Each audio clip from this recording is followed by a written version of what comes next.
Assalamualaikum warahmatullahi wabarakatuh. Kembali lagi di channelnya Kang Amin mengaji dan berbagi. Yang pada kesempatan kali ini yaitu kita akan membahas mengenai ilmu balaghah. Jadi kemarin kita sudah membahas beberapa pembahasan dalam ilmu nahwu ataupun ilmu shorof. Nah, alhamdulillah kita sekarang sudah memasuki dalam pembahasan ilmu balaghah. Yang di awal saya juga sudah berjanji, itu kita dalam channel ini kita akan membahas mengenai nahwu shorof, balaghah dan mantik. Nah, alhamdulillah kita sekarang sudah memasuki pembelajaran yaitu ilmu balaghah. Nah, pembahasan yang pertama dalam ilmu balaghah yaitu kita akan membahas mengenai fashohah. Jadi next ya, langsung saja apa yang dimaksud dengan fashohah. Jadi ntar ada fashohah sama balaghah. Nah, fashohah ini merupakan awal ya untuk memasuki dalam balaghahnya sendiri dalam ilmu balaghah. Ntar di dalam ilmu balaghah ntar banyak pembahasannya, diantaranya ada ilmu ma'ani, ilmu badi dan ilmu bayan. Nah, tapi untuk memasuki ilmu balaghah tersebut yaitu kita harus tahu yang pertama yaitu dalam pembahasan fashohah. Nah, apa sih yang dimaksud dengan fashohah? Di sini al-fashohah fil lughat. Fashohah dalam secara bahasa yaitu al-bayan wa dhuhur. Ya, mempunyai arti yaitu bayan, ya jelas, wa dhuhur dan gamblang ya. Nah, di sini ada contoh afshahas sobiyyu fi kalamihi. Anak kecil itu apa? Afshaha, yaitu jelas, ya, sangat terang, sangat jelas fi kalamihi, di dalam ucapannya, au fi mantikihi.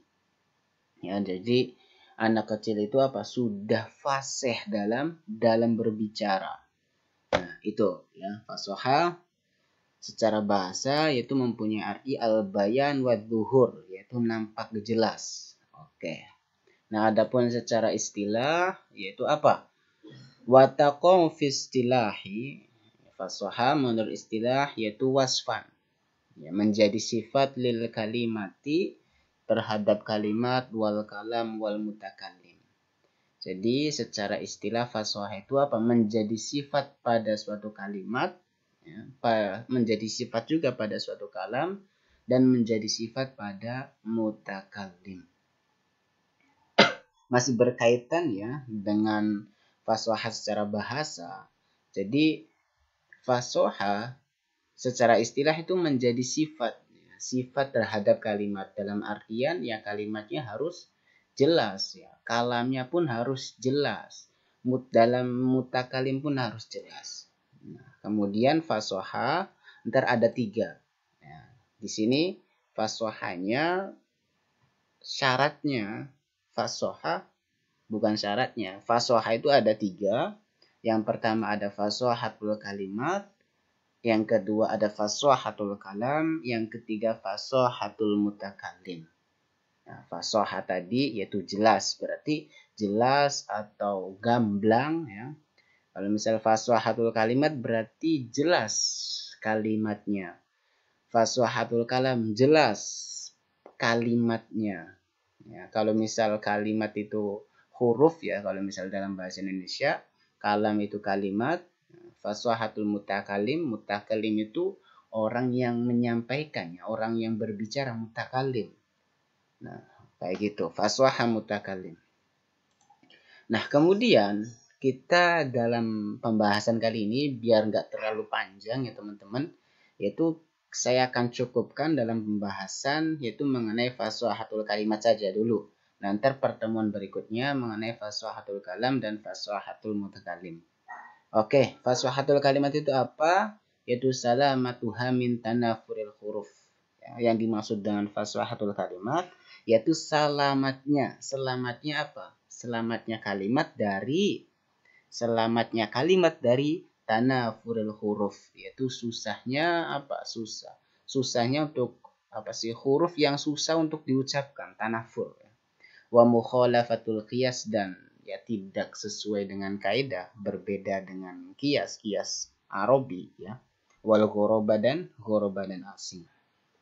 Nah, jadi di antara syarat bisa kalimat atau huruf itu bisa disebutkan kalimat, bisa disebutkan fasohatul kalimat, maka dia harus terhindar dari 3.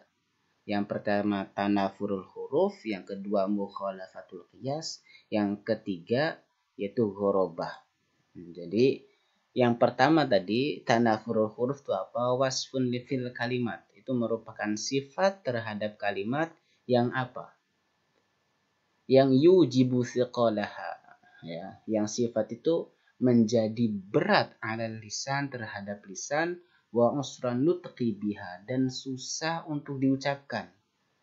Ya, tanafurul huruf itu merupakan sifat yang melekat pada suatu kalimat yang ketika diucapkan dia terasa berat dan susah diucapkan. Seperti apa? Adish. Ya, dish. Ya. Apa? Dish itu mempunyai arti lil mawdi al khosin, ya, tempat yang kasar.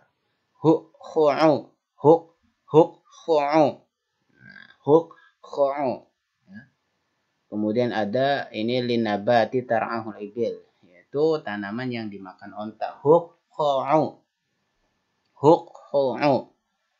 Nah, kemudian ada lagi an-nuqah. Nuqah, ya. Yaitu apa? Air jernih dan tarwa. Lil ma'il azbi as-safi. Kemudian yang terakhir mustasjir lil maftul. Lil maftul mempunyai arti yaitu tinggi kepang rambutnya. Jadi lafadz ad-dish, khu'u, nuqah, wal mustasjir, ya, ini kita sebut dengan fasohatul kalimat. Kenapa? Karena dia dalam pengucapannya susah. Indal Arab ya teman-teman ya, yang perlu digarisbawahi. Jadi menurut orang Arab dalam mengucapkan ad-dish, khu'u, nuqah, wal mustasjir, itu menurut orang Arab susah. Maka di sini disebut dengan tanafurul huruf. Itu apa? Ya, susah diucapkan. Nah, fasohatul kalimat itu harus terhindar dari yang namanya tanafurul huruf. Nah, ya gampangnya zaidun, kolamun, kayak gitu. Harus terhindar dari yang namanya tanafurul huruf. Maka yang kedua yaitu mukhalafatul qiyas. Apa itu mukhalafatul qiyas? Yaitu qaunul kalimati ghairu jariyatin 'alal qanunis syarfi. Yaitu adanya kalimat yang dia tidak berjalan dengan undang-undang ilmu shorof. Ya.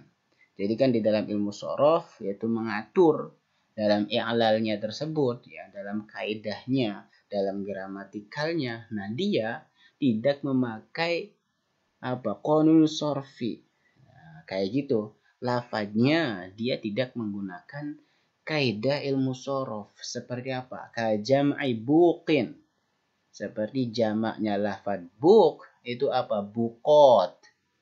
Nah, fi qaulil mutanabbi. Nah, padahal nih lafadz bukot itu dia tidak masyhur ya di dalam ilmu sorof ya. Tapi yang masyhur apa? Jamaknya lafadz buk itu abwaq. Nah, tapi terdapat di dalam syair fa iyyaku ba'dun nasi sayfan li daulatin fa fin nasi buqatun laha wa tabulun.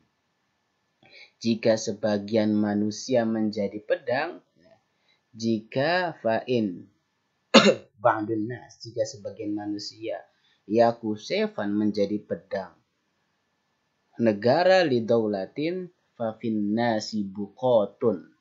Maka fafinnasi, maka di antara mereka, di antara manusia, yaitu bukotun, harus ada trompet, bukot itu trompet, dan walaha watobulun, dan genderang.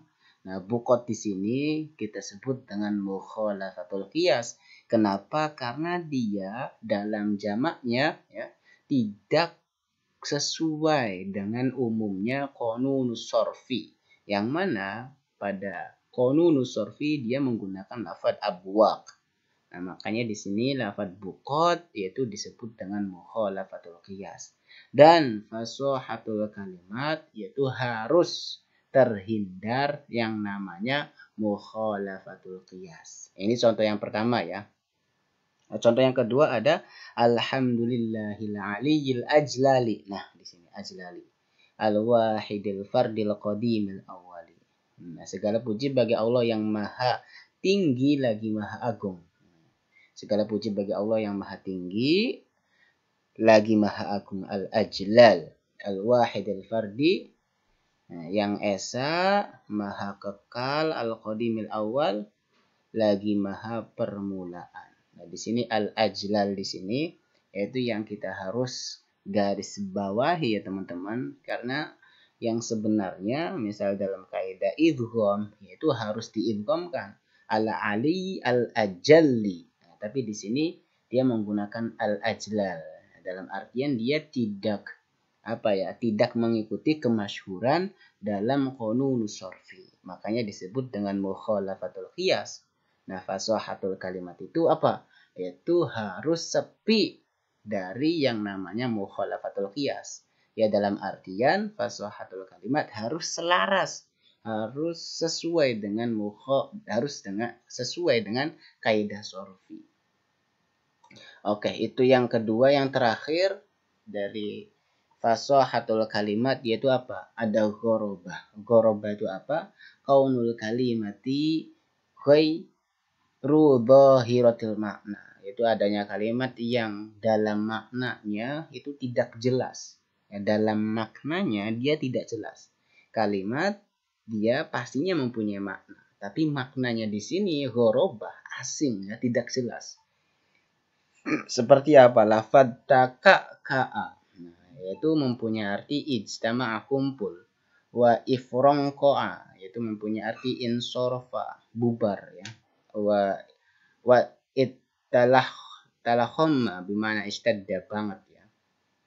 Nah, di sini contohnya malakum taka'tum alayya kataka'ku ikum ala dhi jinnatin ifrongki'u anni. Ini ucapan seorang pejalan ya yang sedang naik kendaraan, kemudian dia terjatuh, kemudian ada orang-orang yang yang ngerubungin gitu loh, mengumpul gitu loh di situ. Makanya di sini dia berkata, kenapa kalian berkumpul mengerumuni saya sebagaimana kalian berkumpul mengerumuni orang gila. Pergilah, ifrongki'u anni, pergilah, bubarlah kayak gitu. Nah, jadi lafad ka'a wa ifrongko'a dan italahomma itu bagi kita ya ini merupakan lafad yang asing ya, jarang kita pakai gitu loh. Makanya ya susah untuk difaham gitu loh ketika lafad itu asing. Nah, mudahnya dari fasahatul kalimat tadi bisa lafad ya, di sini lagi menceritakan lafad atau huruf itu bisa disebut dengan fasahatul kalimat. Dia harus terhindar dari yang namanya tanafurul huruf, susahnya diucapkan. Kemudian mukhalafatul qiyas, terhindar atau berbeda dari asal qiyas. Yang ketiga yaitu ghorobah, yaitu asing. Nah, ketika semua lafaz itu terhindar dari yang tiga tadi, maka lafaz tersebut bisa dikatakan dengan fasahatul kalimat.